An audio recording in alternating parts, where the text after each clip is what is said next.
Кој нафрлена топка и далеки има пенал. Не. Што е свирено, не знам. Пенал. Со мало задоцување. Досуден е пенал за Брегалница. Да бележиме која минута режија. Значи во финишот на првото полувреме со мало задоцување дали на реакција на помошниот судија. Може би Груевски беше и жол картон, не знам за кого е, поради приговор. Тука е забележано со број 4 Мишевски, дали е за него жолтиот картон.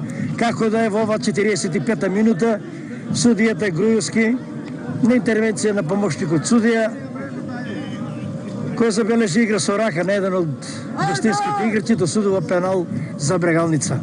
Минути продолжение ќе се игра. Една минута судовско продолжение. Удар на Марти Стојанов од пенал и водство 3:0.